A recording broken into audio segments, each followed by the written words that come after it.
Please একটু মন দিয়ে শুনবেন, হ্যাঁ? The characteristic of a player is a responsible, accountable person.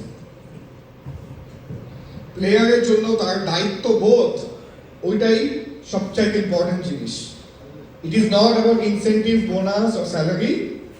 It is about me being a professional person.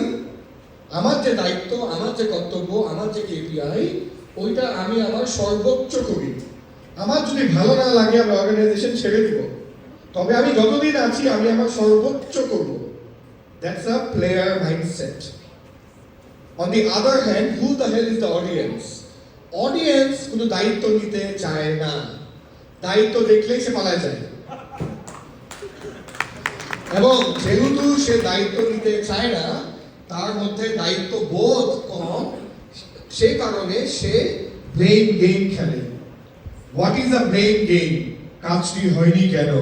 বস, এইটার দোষ, ওরা লোক দেয় নাই। ফাইন্যান্সের দোষ, এই টাকা দেয় নাই। আমার বসের দোষ, উনি আমাকে মোটিভেট করে নাই। আপনার অর্গানাইজেশনের পলিসির দোষ, পলিসি ভালো না। হ্যাঁ, এই দেশের দোষ, দেশটাই ভালো না। So they are always in the business of blaming other people and blaming situations and blaming surroundings. এবং যদি বস রে, তার বাপ মারে, তার কলিগ রে, কোম্পানি রে, পলিসি রে, কোনো কিছুকে যদি দোষ না দিতে পারে, তখন তাদের একটা ট্রাম্প কার্ড আছে। আপনারা জানতে চান ট্রাম্প কার্ড? দোষারোপের ট্রাম্প কার্ড আমার ভাগ্যে নাই।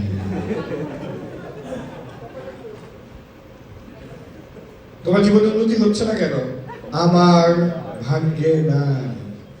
তো এখন ভাগ্যকে দোষ দিলে তো এটা কোনো লজিক নাই, এটা তো you can't fight. Okay, so this is the typical audience characteristic, playing the blame game, backstabbing other people, blaming everyone। কারণে না পাইলে ভাগ্যকে বলা আল্লাহর দোষ দেয়। হ্যাঁ, আমার সঙ্গে খেলছে, আমাকে টেস্ট করছে, মানে অন্য কোনো কাজ নাই, আপনাকে টেস্ট করা মানে। হ্যাঁ, so this is our audience mindset. So now in life, if we want to progress, we need to become a player.